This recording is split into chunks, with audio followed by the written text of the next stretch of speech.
Is Tuesday, July 25th. So excited to be here with my colleague Michele, and grab whatever you need to get comfy this morning, and we'll be back in about 30 seconds.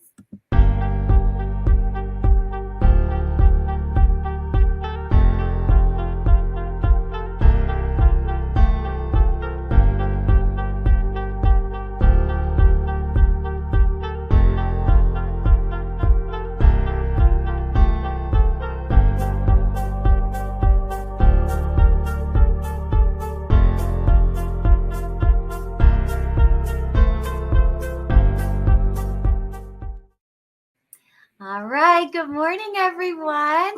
So excited. Oh, and my dog is so excited too. It scared me. It's my guard dog. I'm going to let him out real quick. Michele, you want to say hello to everyone? Yeah. Hi, everyone. Hey, thanks for joining us today. I'm really excited about today's topic. We're going to be talking about seating and partnering considerations for interaction. And I know both Carly and I do a lot of work just helping to boost oracy in the classroom. So this is going to be good. Excited. Yes, I am too. It's going to be like, I know you and I could probably talk about this for forever and ever. Well, we haven't really ever gotten together and talked about this topic, even though sometimes we collaborate on presenting in PowerPoint slides, like slide deck slides and things like that. But yes, for sure. So before we hop into that, we had EmpowerCon last week. It was just amazing and so much fun. And it was so nice to be able to just like be with our people. Yeah, I was so grateful. I already started crying on the way home. Oh. I felt so much gratitude that we could all come together in the summer. There's still a little summer left on the other side of it. So, and it was just lovely. The excitement, joy, and love of children was just like really in the building both days from so many educators that came. Yes, absolutely. And it's just been nice to like kind of continue some of those conversations too. And like, I don't know, it was so cool. And it was so cool to be with you, Michele, and like our whole team being together in one spot. Like, I feel like, you know, we're all kind of bouncing all over the place. So this was super nice just to like have our unit all together for the most part. I know we were missing some of our buddies, but it was wonderful. You did such a good job organizing. Everything was, beautiful, perfectly organized. So thank you. I love doing that. So much fun. I'm already like, again, we're kind of going through the feedback and looking at all of our input from everybody, and we're already kind of like spinning our wheels for next time. So stay tuned, y'all. We got lots to talk about in the next few weeks and months to come. Did you have a good weekend? I did. We went to Max's school friend's family's lake house. It was unbelievable. So we spent yesterday like 8 hours out in the water. I'm a little bit pink, but I'm good. My eyes hurt a little from the like waterways, but like, man, if that's the reason for a few little bit of eye dryness, I'll take it over my screen any day. Problem with my eyes, but a fresh breeze from the lake, I'll take that. Yes, sure. So It was a lovely weekend. How about you? So we were kind of similar. We were not quite on a lake, but I was with my family. It was my nephew's 7th birthday. Well, today, the 25th, is his 7th birthday. So happy birthday, Javi. But we were celebrating his birthday this past weekend in Indiana.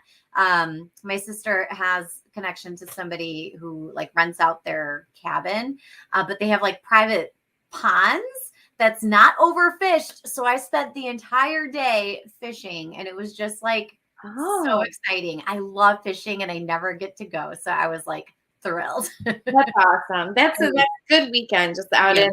Yeah. I'm usually an indoor girl, but out in nature this weekend, it was just perfect, beautiful weather. Yeah. See, I always say that too. I'm very in comfort zone. Yes, exactly. Oh, y'all. So pushing comfort zones. Yeah. That's right. Just a quick programming note. So today is our last Tuesday of the month. And so starting next week, we're going to resume to the Wind Down Wednesday schedule. So that'll start Wednesday, August 2nd. But yeah, so we got so much to talk about for today's topic, which is kind of that idea of setting up our spaces and setting up our plans, our instructional plans, but classroom seating considerations for supporting student interaction. So I know we have a few different tools to share with folks who are watching. And Michele, I think I'm going to pass it to you for the first one. Sure. The first thing that I think about when I think about students interacting and just walking into the classroom and seeing where their seat is going to be, finding where their seat is going to be. Teachers are purposeful most of the time in designing what that will be for students. And I think many times we might start the year, and I always suggest we start the year with some choice involved from students.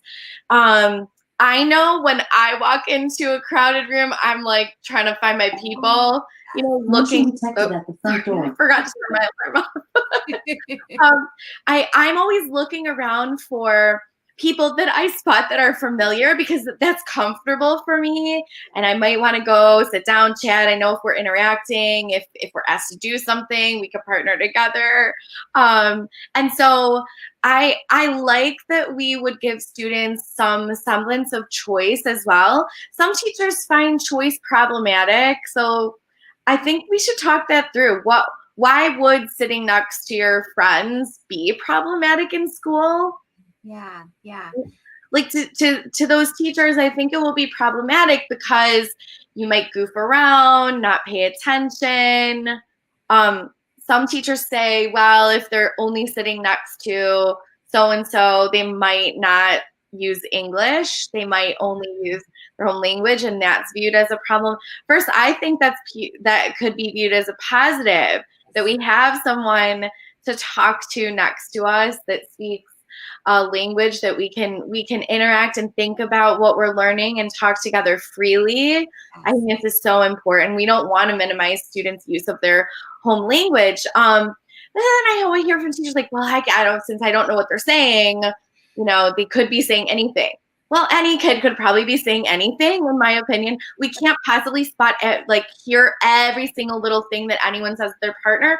But I don't know about you, and I feel like most teachers have like a teacher radar. Yes. Yes. We can tell when conversation is sneaky or silly. And we would be able to manage those situations like we would manage any other, behavioral challenge in the classroom. So I think sitting next to someone and certainly having a choice is good. If we're not willing to free choice because we're nervous that might isolate a few students too, they might not have someone to choose. Yeah. We could do a private choice where students give you a list of students that they would be comfortable partnering with right now. And you can tell students, or let me know if you're unsure, if you don't have someone in this class that you feel you could partner with, or let me know. So just talking with students about their choice in the beginning, I think lower stress and allows them to see that you're receptive and open to us building the community of talk together, rather than me telling you who to partner with, what to say, exactly how this is going to go. Yes. Oh, you touched on a few different points. And when you were talking about the almost like our nerves of are they just going to be kind of chatting the whole time and being too social? It also made me think of a thread I just recently saw on social media, and it was talking about the staff side, getting back into the swing of things and going to kind of opening day, PD sessions, or our initial staff gathering sessions. And there was a group that was very vocal, and it was a really interesting dialogue to see unfold, because I kind of could see multiple perspectives at the same time. But somebody was saying, like, I hate when I walk into the back to school staff meeting and I have assigned seats. I want to sit with my team. Those are the people I work with every single day. Like, we have to plan together. And so I want to sit next to them. Like, that's my little unit. And then there was another side of the dialogue that was like, but I never get to talk with the PE teacher. Like, I would love to get outside of my group and like just connect a little bit more. So it was an interesting dialogue to just watch unfold based on this conversation too, because like, you know, do we like getting told where to sit, or do we, you know, would we be better off? You know how I am. I don't like to be forced or told many things. I kind of I get the right away the feeling of like I want to push back against these rules. But that's just part of my personality. I've always been that way.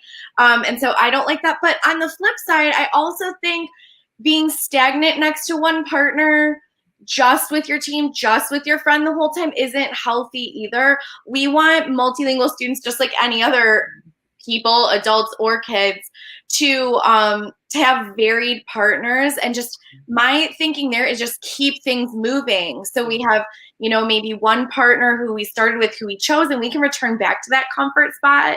But we're going to also do a group of 4, bring from that group one person together from other groups to have cross conversation and cross talk. So I think kind of keep it fresh that way is good. I can definitely see both sides of that too. So if we keep things moving, both in staff meetings, as you said, and also in the classroom, then I think we'll address both of those things. Yes. And I call that buddy burnout. And I think I typically talk about buddy burnout when I'm talking about like newcomer students. When we have a student who represents one language group and we have another student in the class, like, yoo-hoo, we have someone who shares their language. So we're like, I'm going to partner them for, you know, for these activities, or for like, they're going to sit near each other. And I think that's really, really cool. But like you said, we got to keep it moving, because that we don't want that one student to feel like they are the sole advocate, communicator, connector, everything for that one buddy, so that they get burnt out on that relationship. So I didn't sign up for that. They're there as a learner as well. So definitely connecting and supporting each other is a message we want everyone to see. But like, I'm not, you know, if I'm that second student, like I'm not your tutor though, or translator the entire your career. It's still here, you know, during the year this year. Yep, that's right. Really good point. Really good point. So Michele, do you have a tool that folks could use to kind of like help us break up a little bit so that we can avoid some of that buddy burnout? Yeah, I do. I have like it's very, very simple. It's just a set of cards that I made that are color coded, and they say, you know, partner A and partner B, and it shows like a quote bubble on them. I will share the link. Do you have the link to share? I do. And, it's just a basic slide deck. So teachers could make a copy and, you know, change things, add if they needed more partnerships. But it's just a color coding way to find a partner. Now you could purposely assign those. You can mix them up and they take one as they walk in that day. I also have what I usually do along with that is I blow up a big blank quote bubble and I laminate it, and it stays. I hate lamination. I have told my team this many times. I was not a teacher that went crazy laminating, cutting everything. Maybe my first couple of years, but then I was like, no, I can't do it. I burnt out on it. But I will laminate a large chart of these quote bubble A and quote bubble B. And then what I will do is to tell students when they're talking, partner A is going to start, and here are some sentence frames or sentence starters to get you going. Partner B, your job is to respond. Here are some response option starters. And then we switch partners, trade cards. Now you're partner A and you're partner B. So we're going to use these frames again. This is during the learning process where students are just learning how to have dialogue early in the year. I like to be really structured about that early in the year. in teaching them how to say things and how to respond. And then lots and lots of praise, lots of listening into their conversations. What I don't want to hear is that right after they shared with their partner, they all turn back to me and raise their hand. Yes. Yeah, I don't want that, because it wasn't for me. Yes. It wasn't for me. It was for them. So, I want to have them turned towards each other, and I'm the one listening in. So I might go around with my little notebook or clipboard and just jot things that I'm hearing. This is when I take down, notice things about the way students are producing English as well, to monitor their progress, and also just validating efforts to use the stems, advance in your talk with each other, and participate. So even things like turning to your partner, starting to talk. I will be like, 6 groups are starting to talk. I love that. Things like this. I love super simple tool. You have a tool as well, right? I do.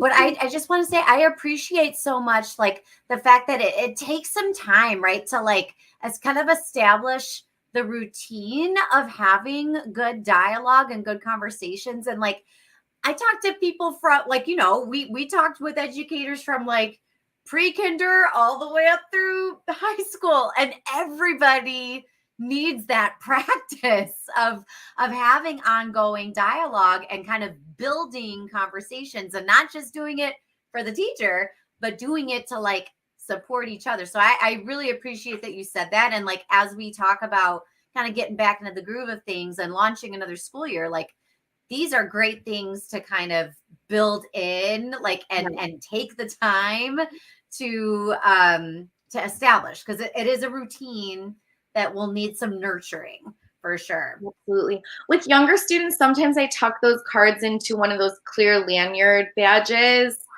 so they could like not lose it and have it in like actually trade partners, and really practice that. With older students, I do not do that, but it's a good visual signal for lower level students. For sure.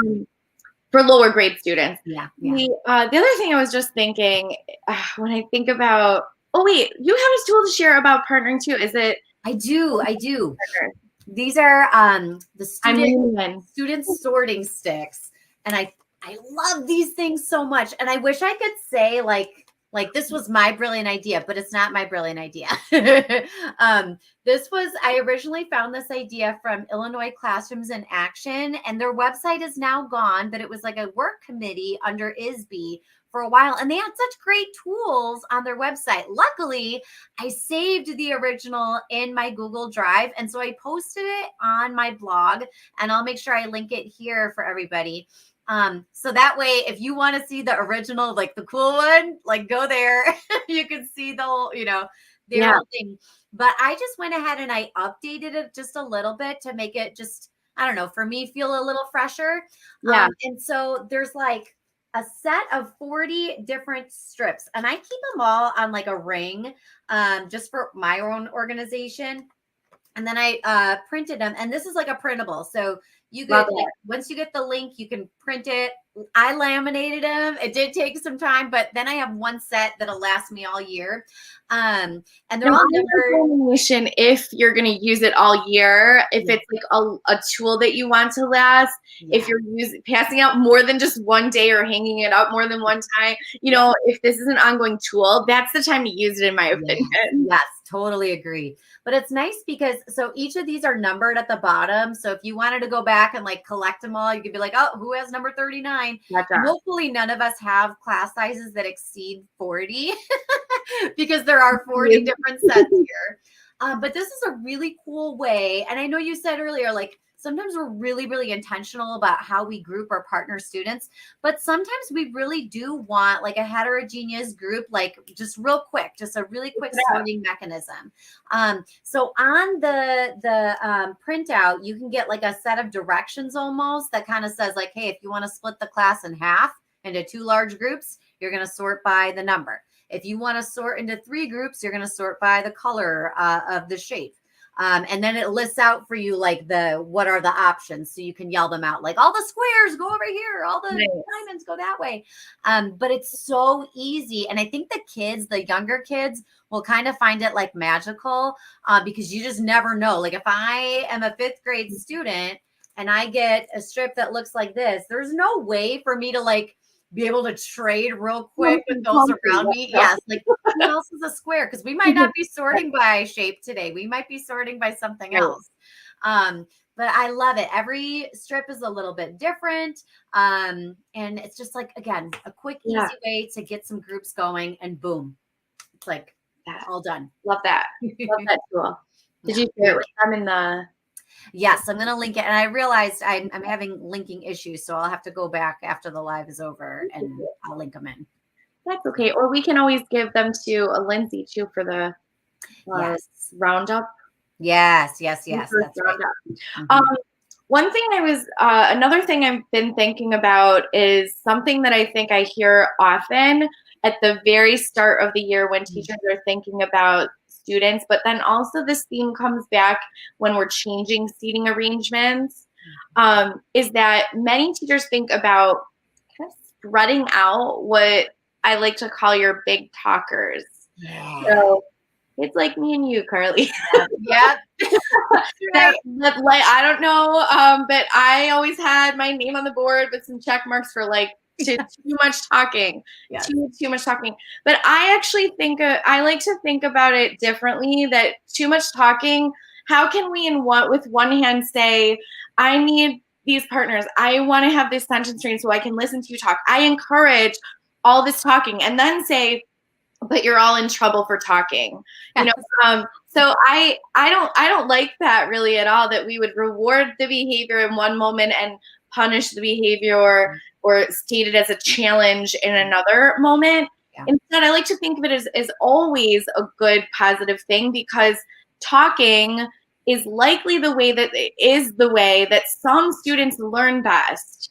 Some students learn best by processing ideas verbally, by turning and talking with one another to get their thinking out in the moment. And their thinking makes better sense to them, or their language makes better sense to them if they try it out. And so many students seek to interject or share or talk a lot because that is how they process their learning. That's how they do their best thinking. Now, but teachers say, but they're not thinking or they're not talking about the subject area. Well, sometimes students who have that as their primary SMART, if we think about Gardner's multiple intelligences or something like that, that verbal interaction is the way that they process things, then we can think about those students needing to release some of their initial thinking verbally in order to then be able to focus on the topic. So I might need to tell you about my lake house thing on the weekend, just get that excitement, make sure you know these cool things that happen in order to then be able to focus on talking about a content or academic topic. And so what happens when we think about seating arrangements is that sometimes teachers will look at students who have that learning style as a challenge and will seek to spread them out in the room. And so who would they sit those students next to? Probably. Keep going. I'm going to grab my dog here again. I think probably they will sit those students next to a student that's very quiet. A student who I like to think of, I know the big talkers, but I like to think of those students as the think firsters. They're someone who needs to process things quietly and reflectively and by thinking in their own think space. So yes, they might be the person that's going to turn and say shh to someone that's the big talker and processing things verbally, because they're trying to do their thinking quietly and in their own mind independently. And so if I put big talkers next to think firsters to try to solve the problem of noise, if I view it as a problem, which I personally don't in most cases, then I'm really harming both of those learners. So I like to think about combining together your big talkers and helping them find ways to manage that talk and still be able to, not distract and be able to accomplish their learning goals. So it might be a matter of giving them a quick strategy mini lesson where you talk about, Hey, I also love to share with my friends what's going on in my life before I get down to business. I do that at work every day. Yeah. Or I also like to do these things. So you might give them some strategies and practice with the strategies. Let's feel how that feels if we only do it for 30 to 60 seconds and then move into our next topic. Did that feel like enough? Why? Why not? How could we manage that? When will I allow you to, when will I encourage you to have talk, and when will we have to respect other students who need the same space? Yes. So I don't know. I like to, again, address it as a conversation and definitely not purposefully place big talkers next to think firsters. Yes. Start. And I love that, because I think for a lot of us, that's such a big paradigm shift, because like I remember going through my undergrad, and that was like the recommendation was like, you want to spread out your blurters. That's what the word they used in my program, with like all the kids who would blurt out real quick. And I remember getting that advice. But I think this is like, again, like this is the beauty of these conversations, because it just kind of helps me shift my thinking just a little bit of like, hey, wait a minute. Like, is this really good for the kids I have in front of me, for the kids I'm serving? Like, could it be a little better? So I really appreciate that, because I think that really flips the script on what a lot of us were taught, and what a lot of us inherited, because I feel like a lot of us inherit practices. Yeah. I know I've inherited a ton that I am still working to unpack. Yeah. And that group of students who are risk takers with talk, who verbally process things, is a great spot in the room for you to fishbowl when you want students to practice the conversations. You spotlight that table and say, these students have have a wonderful ability to talk things through, and they're not afraid to do so in the classroom. So here's what that looks like. Would you guys mind modeling this or that, and giving them the sentence frames, even if you take a moment to have them practice that first with you. Yes. They are brave talkers. Yeah. And thinking first and reflective practices might also need to be showcased and spotlighted for other students too. I think both are very equally valuable ways of learning and processing information. Absolutely. Absolutely. And I think sometimes, depending on the vibe of the morning or the topic, like those kids might interchange a little bit, right? Like I might be a blurter if it's a topic I'm really, really excited about. Like that might be my moment where I'm like, I'm going to interject a little bit more. So I think it's cool to think about it, really fluidly too. But and not to think about those not to think about those labels. I'm not suggesting that we make a seating chart and write on their big talker. I don't want that to be a label. We want to encourage everyone to both talk and listen, to equally needed domains to accomplish their English language development, any language development. Totally. Yeah. Oh, Michele, I feel like the time Get up. Oh my God. It always does, though. I feel like it always does. But thank you so much for joining me today. And I know we've got lots of tools that we'll be dropping in the comments. But thank you so much for hanging with me this Tuesday. Yeah, we gotta talk more on this. Yes, for sure. So y'all, thank you so much for joining us this Tuesday morning. And we will catch you next week as we resume Wind Down Wednesday on Wednesday, August 2nd. Thanks, everyone.